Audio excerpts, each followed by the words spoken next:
7 armas de caza de la Edad de Piedra que nunca habías escuchado. La mayoría de la gente se imagina la Edad de Piedra como un mundo simple, una fogata, una cueva, una lanza, y ya. Y cuando hablan de caza, casi todos piensan lo mismo, seguro solo usaban arco y flecha, o a lo mucho una lanza. Pero esa idea se queda cortísima. En realidad existieron herramientas de caza tan ingeniosas y tan efectivas que hoy, si las vieras funcionar de cerca, te costaría creer que fueron creadas sin metal, sin máquinas y sin manuales. Hoy te voy a contar 7 armas de caza de la Edad de Piedra que casi nadie menciona y que eran tan eficaces que podían cambiar por completo el resultado de una cacería. Algunas aumentaban la fuerza sin que tu cuerpo se cansara tanto. Otras atrapaban a la presa sin necesidad de herirla. Otras eran tan silenciosas que el bosque ni se enteraba hasta que la comida ya estaba resuelta. Quédate hasta el final porque, además de explicarte cómo funcionaban, te voy a contar por qué algunas de estas armas eran consideradas herramientas de experto, por qué requerían años de práctica y por qué, en ciertos grupos, no cualquiera podía presumir que las dominaba. Si te gusta este contenido de Edad de Piedra explicado claro, sin tecnicismos y con historias que se sienten reales, suscríbete desde ya. Y si te sorprende una de estas armas, compártelo, porque este tema es de los que hacen que la gente se quede viendo hasta el final. Y vamos a empezar con una que hace que una lanza normal se sienta incompleta. El lanzadardos, la palanca que cambió la cacería. Cuando alguien escucha lanza, piensa en un palo largo y ya. Lo agarras, lo avientas y cruzas los dedos. El problema es que tu brazo tiene límites. Puedes ser fuerte, puedes entrenar, puedes tener buena puntería, pero llega un punto donde la física te dice, hasta aquí. La distancia no da. La velocidad no da. Y si el animal que estás cazando es grande, rápido o peligroso, acercarte demasiado es arriesgar la vida. Aquí entra la genialidad, el lanzadardos, también conocido por muchas culturas como una extensión del brazo. Imagínate un pedazo de madera firme, no muy largo, con una pequeña uña o apoyo en la punta. En esa uña se engancha un dardo largo y flexible, más parecido a una lanza delgada que a una flecha. Y cuando lanzas, ese instrumento hace una cosa brutal, convierte tu brazo en una palanca. No necesitas saber la palabra palanca para entenderlo. Solo necesitas sentirlo. De repente tu lanzamiento tiene más alcance, más velocidad y más energía al impactar. Piensa en esto. Lanzar una lanza solo con el brazo es como pegarle a algo con la mano. Lanzar con lanzadardos es como pegarle con una mano, pero con una extensión que multiplica el golpe. Y lo más loco es que está hecho de materiales simples, madera, fibra para amarrar y un diseño que se aprende por práctica. La ventaja era enorme. Con una lanza común, puedes llegar a cierta distancia si tienes buen brazo. Con un lanzadardos, esa distancia se vuelve mucho más grande y, sobre todo, más segura. Porque el cazador no necesita acercarse tanto. Si enfrente hay un animal grande, con cuernos, colmillos o simplemente con fuerza para embestirte, cada paso que te ahorras puede ser la diferencia entre cenar o no volver. Y no era solo más lejos. Era más rápido. Un dardo lanzado así puede salir como si fuera empujado por una mano extra. Por eso, en escenarios de caza real, cuando el animal ya te vio y empieza a moverse, esa fracción de segundo cuenta. Porque un animal no se queda quieto posando para la historia. Un animal huye, gira, se cubre entre arbustos, cambia de dirección. Ahora, lo mejor del lanzadardos es que no es fuerza bruta. Es técnica. La muñeca, el codo, el hombro, el paso, el momento exacto donde sueltas. Un error pequeño y el dardo se va hacia abajo. Otro error pequeño y se va chueco. Por eso quienes lo dominaban parecían casi mágicos, lanzaban con precisión y repetían el movimiento como si fuera una rutina. No era casualidad. Era práctica. Y aquí viene un detalle que casi nadie menciona, muchos lanzadardos no eran solo herramientas. Eran objetos personales. Algunos estaban tallados, decorados, pulidos. No porque necesitaran verse bonitos, sino porque un objeto que te acompaña en la casa se vuelve parte de tu identidad. Además, la forma y el balance importan. Una herramienta bien hecha, bien equilibrada, se siente distinta en la mano. No vibra raro. No se tuerce. Responde como debe. Imagínate la escena. Grupo pequeño. Silencio. Huellas en el suelo. El animal está adelante. El cazador no corre como loco. Se coloca. Respira. Ajusta el dardo. Levanta el lanzadardos. Y en un movimiento, suelta. El dardo viaja rápido. Si pega bien, puede atravesar suficiente para herir de verdad. Si no mata al instante, puede dejar al animal debilitado, sangrando, perdiendo fuerza, hasta que la persecución se vuelve posible. Eso cambia todo. En vez de jugarte la vida a unos metros, puedes cazar con distancia. Y si tienes varios cazadores, la ventaja se multiplica. Uno lanza, otro lanza, y el animal no sabe de dónde viene el siguiente golpe. Lo más impresionante es que esta idea aparece en distintas regiones del mundo, en distintos momentos, porque el problema era el mismo: ¿cómo hago que mi lanzamiento sea mejor sin inventar metal? La respuesta fue madera, fibra y un diseño que hace más con menos. Y hablando de hacer más con menos, la siguiente arma no busca clavar algo. Busca enredar. Antes de pasar a la siguiente, si esto ya te sorprendió, deja tu like. Ayuda muchísimo para que más gente encuentre contenido de Edad de Piedra sin mitos raros. Y ahora sí, la segunda arma. Las bolas, la trampa que vuela. A simple vista, las bolas parecen una tontería, pesos unidos por cuerdas. Y si alguien te las describe sin verlas en acción, suenan como algo que inventaría un niño con piedras y fibras. Pero esa es justo la trampa mental. Porque la efectividad no siempre viene de lo complicado. A veces viene de usar el movimiento correcto. La idea es esta: tienes 2 o 3 pesos, pueden ser piedras redondeadas, huesos densos, o incluso arcilla endurecida, y los unes con fibras trenzadas. No cualquier fibra. Debe aguantar jalones fuertes, fricción, humedad. El largo también importa. Y el peso también. Cuando un cazador las lanza, no las avienta como si fueran una roca. Las hace girar, crea un movimiento circular, y suelta en el momento exacto. En el aire, los pesos se separan como si fueran brazos extendidos. Y cuando golpean a la presa, las fibras se enrollan. Si la presa es un animal pequeño corriendo, se le enredan las patas. Si es un ave que despega o aterriza, puede enredarse en las alas o en el cuerpo. Si es algo más grande, el objetivo no siempre era tumbarlo como un golpe directo, sino frenarlo, desbalancearlo, hacer que caiga o quede atrapado el tiempo suficiente para acercarse. Lo brillante está en la física simple: 2 o 3 pesos con movimiento pueden envolver mejor que una cuerda sola. Y eso convierte el lanzamiento en una red momentánea. Una red que no necesitas cargar abierta, porque se abre en el aire. Y hay algo todavía más inteligente: es reutilizable. Una flecha se puede romper o perder. Una punta de piedra se puede astillar. Un dardo lanzado lejos, si fallas, lo buscas, si no se perdió entre hierbas. Las bolas, si se quedan enredadas en un animal o en el suelo, las recuperas, las desenredas y listo. Otra vez al aire. Eso, en un mundo donde cada herramienta cuesta tiempo, es enorme. También había un componente de habilidad y estatus, aunque nadie lo diga así. Porque no cualquiera podía lanzar eso y acertar a un blanco móvil. Para dominarlo, había que practicar el giro, el tiempo, el ángulo. Si sueltas antes, se te cae.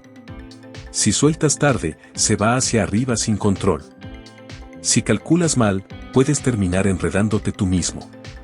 Y sí, suena chistoso, pero en una caza real, un error así puede arruinarlo todo. Por eso los jóvenes no salían ya expertos. Practicaban. Con palos, con objetivos fijos, con movimientos repetidos. Hasta que el cuerpo aprende sin pensar. Ese es el verdadero secreto de muchas armas de la Edad de Piedra, no era magia, era entrenamiento. Y aquí viene el detalle que me encanta, se podían ajustar. Si quieres cazar algo pequeño, usas pesos más ligeros y fibras de cierto largo para que el giro sea rápido. Si quieres frenar algo más fuerte, necesitas más peso, más fuerza, otro tipo de lanzamiento. Es como si la misma herramienta tuviera modos, pero sin botones, solo con la mano del cazador. Además, los pesos no tenían que ser feos. Muchos se pulían para que no cortaran la fibra. Se redondeaban para que volaran mejor. Se elegían materiales que no se rompieran fácil. Todo eso es pensamiento práctico. Y en términos de alcance, con la práctica correcta, un cazador podía lanzar a decenas de metros, suficiente para atrapar presas que normalmente serían difíciles con una mano vacía. No necesitas estar encima del animal. Puedes lanzar desde lejos, sorprenderlo, y el animal se da cuenta tarde. Y hablando de sorpresa, la siguiente arma es lo opuesto a un golpe ruidoso. Es silencio puro. Si te gustan estos temas, comparte el video con alguien que todavía cree que en la Edad de Piedra todo era bruto y ya. Porque lo que viene es de precisión. La cerbatana, silencio y paciencia. Si el lanzadardos es potencia, y las bolas son control del movimiento, la cerbatana es otra filosofía, desaparecer. A primera vista parece un simple tubo. Un palo hueco. Algo que no impresiona. Pero esa es la ventaja. Nadie lo sospecha. La cerbatana funciona con algo que todos tienen, aire. Respiración. Pulmones. Y si suenas poco impresionante, imagina esto, tú estás en el bosque, el animal está cerca, otros animales están alrededor. Si disparas con algo que hace ruido, todo el lugar se activa. Se espantan. Se van. Se acabó. Pero con una cerbatana, no hay trueno ni golpe fuerte. Hay un soplido. Un susurro. Y luego, impacto. El éxito no depende solo del tubo. Depende del dardo. Un dardo de cerbatana no es una flecha. Es mucho más ligero. Puede ser una espina recta, una astilla cuidadosamente trabajada, una varilla finísima. Pero tiene que estar equilibrado. Si pesa demasiado, cae rápido. Si es demasiado ligero, el viento lo mueve. Y para que vuele centrado, necesita un sello atrás, una especie de cono o tapón hecho con fibras suaves o material vegetal, para que el aire empuje parejo. Eso es lo que mucha gente no entiende, no es soplar a lo loco. Es construir el proyectil para que el aire lo guíe. Y ahora viene lo más delicado, la puntería. Porque con cerbatana, no estás tirando a algo enorme. Muchas veces el objetivo es pequeño. Un ave quieta. Un roedor. Un animal rápido que se mueve entre hojas. Eso significa que el cazador debía aprender a medir distancia, a controlar la respiración, a mantener el cuerpo estable y a esperar el momento correcto. La paciencia era parte del arma. Y esa paciencia no se improvisa. Se entrena. Hay otro elemento que vuelve la cerbatana realmente seria, los recubrimientos. Algunas comunidades, en distintos lugares del mundo de la Edad de Piedra y después, descubrieron que ciertas plantas o sustancias naturales podían hacer que un dardo pequeño tuviera un efecto enorme. No necesitas matar por golpe. Si el dardo entra y deja una sustancia que debilita, adormece o paraliza, el animal puede caer a los pocos minutos. Y eso convierte un tubito en un arma letal. Ojo. No se trata de romantizarlo como magia. Era observación. Era experimentar. Era saber qué plantas irritan, cuáles duermen, cuáles hacen daño. Era conocimiento transmitido. Y ese tipo de conocimiento no lo tiene cualquiera. Es como una receta que se cuida. Pero incluso sin recubrimientos, la cerbatana ya era útil para caza pequeña. Porque no arruina el alimento con un impacto brutal. Porque no rompe pieles si quieres conservarlas. Porque no asusta a todo el bosque. El tamaño de la cerbatana también cambiaba. Algunas eran más largas para mayor alcance y más estabilidad. Otras más cortas para moverse en zonas densas, donde una herramienta larga se atora con ramas. Al final, era adaptar la herramienta al entorno. Lo que más me impresiona es imaginar a alguien sentado inmóvil, sin moverse, sin distraerse, esperando el tiro perfecto. Hoy, mucha gente no aguanta ni 5 minutos sin mirar algo. En la edad de piedra, la diferencia entre comer o no comer podía ser la capacidad de quedarte quieto y concentrado. Y hay un uso extra, muy ingenioso. Una cerbatana también puede servir como herramienta de señal o comunicación discreta, imitando sonidos suaves o lanzando pequeñas señales sin levantar alboroto. No como hablar por teléfono, claro, pero sí como una forma de coordinar sin espantar presas. Ahora, después de un arma tan silenciosa, viene una que es brutalmente simple. Y justo por eso, genial. Antes de seguir, si estás aprendiendo algo nuevo, suscríbete. Este tipo de videos viven de que la gente se quede y regrese. Vamos con la siguiente. El palo arrojadizo, el golpe que vuela. A veces las soluciones más efectivas parecen demasiado simples para ser verdad. El palo arrojadizo, conocido en muchas regiones como un palo curvo lanzable, es exactamente eso, una pieza de madera trabajada para volar y golpear. No es un palo cualquiera. La forma importa. La curva importa. El peso importa. El balance importa. Porque no lo estás usando como garrote en la mano. Lo estás lanzando. La idea era cazar presas pequeñas o medianas, especialmente las que corren rápido cerca del suelo. Un golpe bien puesto puede aturdir al instante, romper una pata, desbalancear o simplemente derribar lo suficiente como para acercarte y rematar con una herramienta corta. Lo genial de la curva es que aumenta la zona de impacto y puede darle un vuelo más estable. No necesita regresar a la mano para ser útil. No es un juguete. Es una herramienta diseñada para un propósito, tumbar comida. Elegir la madera correcta era clave. Una madera demasiado blanda se rompe. Una demasiado ligera no golpea con fuerza.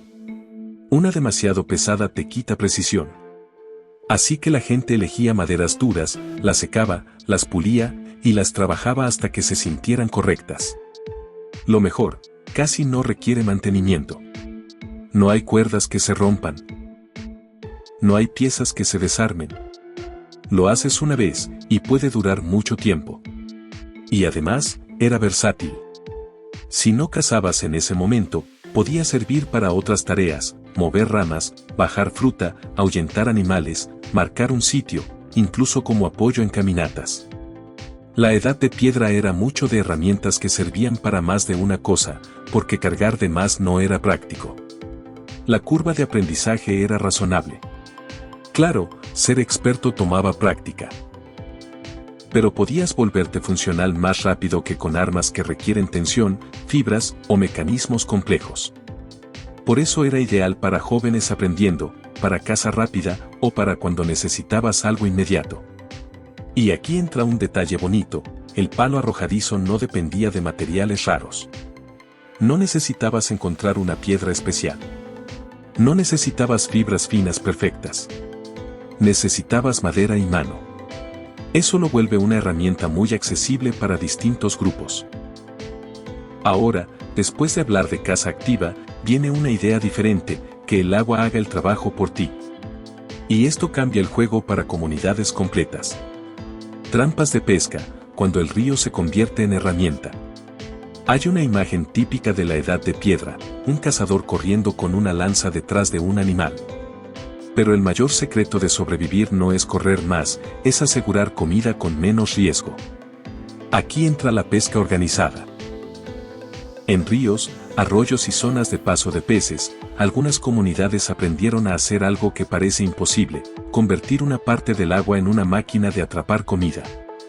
La idea base es simple, los peces siguen corrientes, se mueven por rutas repetidas y en ciertas temporadas pasan en grandes cantidades. Si tú entiendes por dónde pasan, puedes guiarlos. No con magia. Con barreras. Se colocan piedras, ramas, estacas de madera, fibras trenzadas. Se crea un embudo. La entrada es amplia y deja pasar. La salida se estrecha y se vuelve difícil de escapar. El pez sigue, porque su instinto le dice sigue el flujo. Y cuando quiere regresar, no puede. Eso es lo brillante, no estás persiguiendo uno por uno. Estás aprovechando comportamiento natural. Estas trampas podían alimentar a grupos enteros. No era una pesca de suerte. Era un proyecto de comunidad. Elegir el lugar correcto, acomodar materiales, reforzar contracorriente, reparar cuando sube el agua. Y cuando llega la temporada fuerte, la captura se vuelve abundante. Lo más increíble es que, si lo piensas, esto también cambia el estilo de vida. Porque cuando tienes una fuente de comida más segura, puedes quedarte más tiempo en una zona. Puedes secar pescado. Puedes ahumar. Puedes guardar. Puedes planear. Y planear es una palabra clave cuando hablamos de Mesolítico y Neolítico, donde en muchas regiones la gente empezó a depender más de recursos estacionales y a establecerse por periodos largos. Y aquí viene un detalle que me encanta, estas trampas no tenían por qué destruir el río. En muchos casos, se podían abrir secciones. Se podían modificar. Si necesitas que sigan pasando peces para el futuro, no cierras todo como muro. Ajustas. Eso no es ecología moderna. Es sentido de supervivencia a largo plazo. Si acabas todo hoy, mañana no comes. También había distintos diseños dependiendo del entorno. En un arroyo pequeño, con piedras bastaba. En un río más grande, necesitabas estructuras más robustas.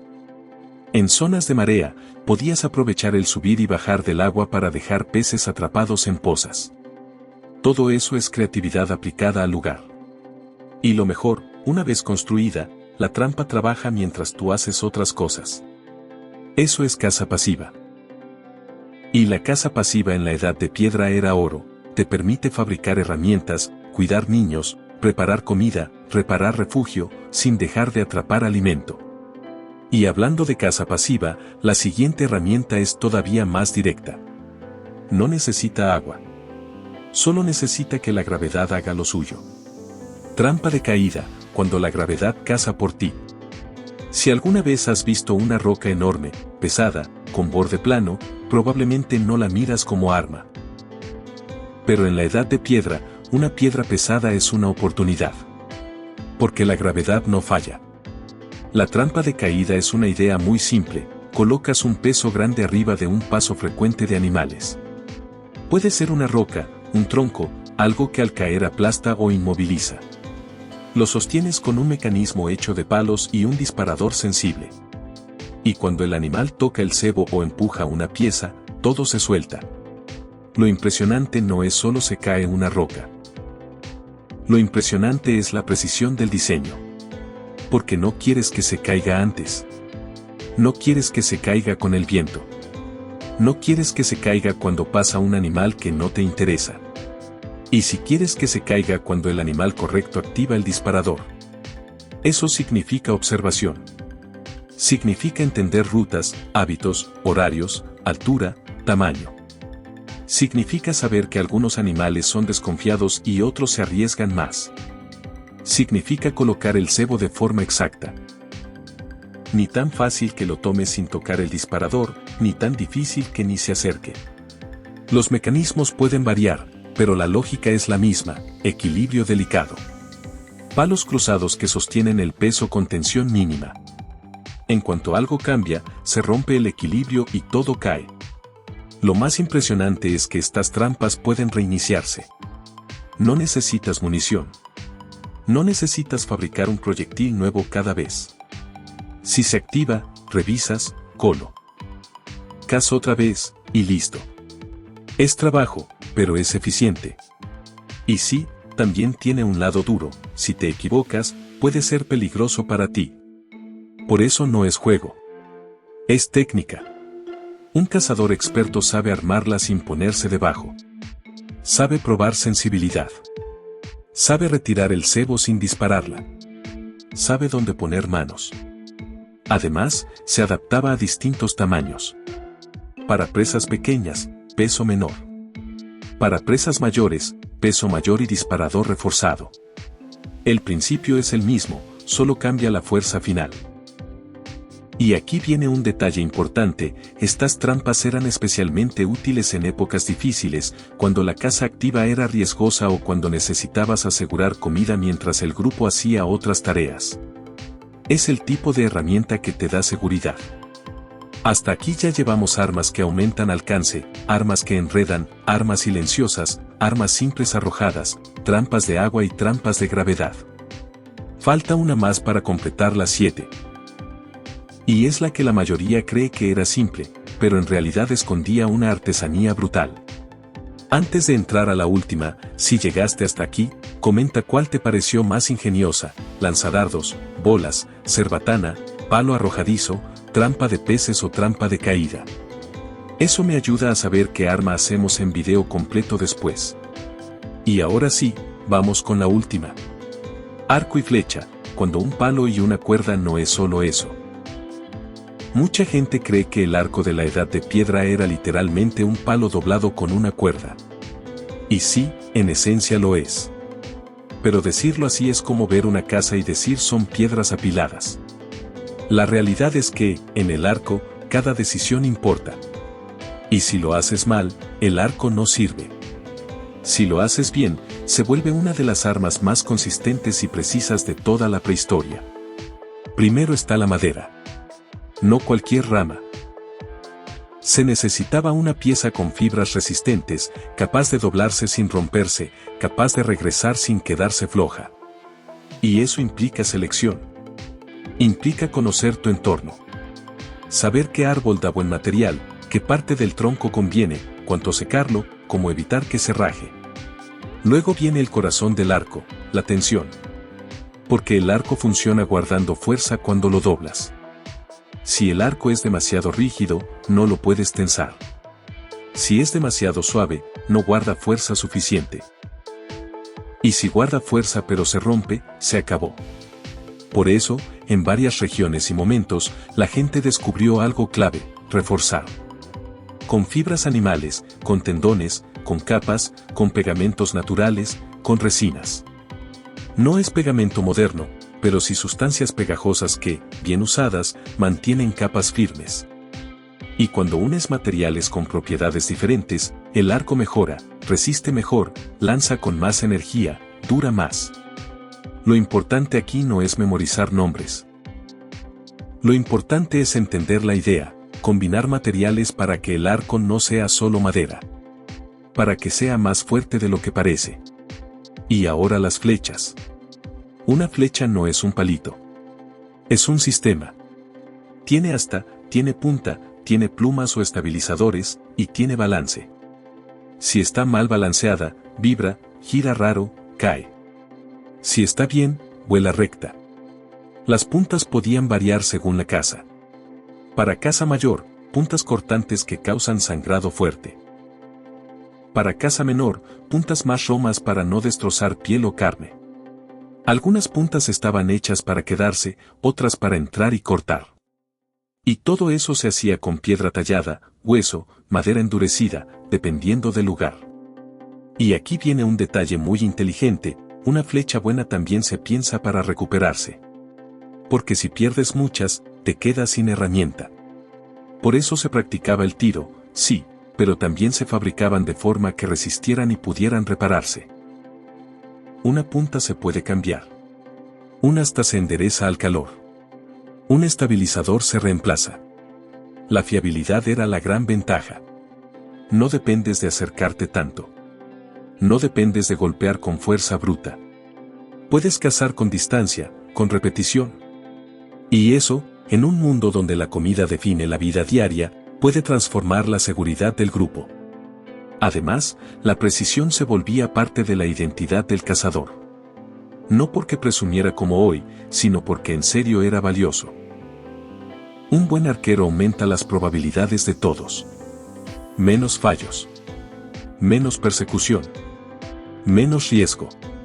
Y aquí viene la razón por la que incluyo el arco como cierre, aunque mucha gente lo conozca, porque casi nadie entiende que, detrás de esa forma simple, había conocimiento acumulado.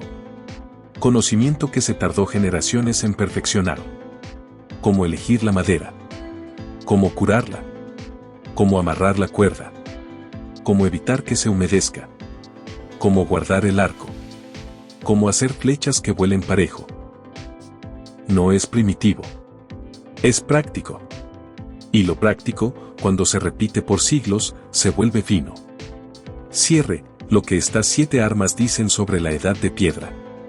Si algo te debe quedar claro después de estas 7 armas, es esto: la edad de piedra no fue una época sin ideas. Fue una época donde las ideas tenían que funcionar en la realidad o no servían de nada. El lanzadardos convierte tu brazo en una máquina de alcance. Las bolas convierten el aire en una trampa que se enrolla. La cerbatana convierte el silencio en ventaja. El palo arrojadizo convierte una pieza simple en golpe a distancia. Las trampas de peces convierten el río en aliado. La trampa de caída convierte la gravedad en cazador. Y el arco y flecha convierte la tensión y la práctica en precisión repetible. Ahora dime, ¿cuál de estas 7 armas nunca habías escuchado? Escríbelo en los comentarios. Y si quieres que el próximo video sea todavía más visual, podemos hacer cómo se fabricaba cada una paso a paso con materiales de la época, sin complicaciones, bien explicado. Si llegaste hasta aquí, te pido 2 cosas: suscríbete para que no se te vaya el siguiente episodio, y comparte este video con alguien que crea que la edad de piedra era solo palos y piedras sin chiste. Porque ya viste que no. Era ingenio puro, pero aplicado a lo más importante: asegurar comida, reducir riesgo y sobrevivir.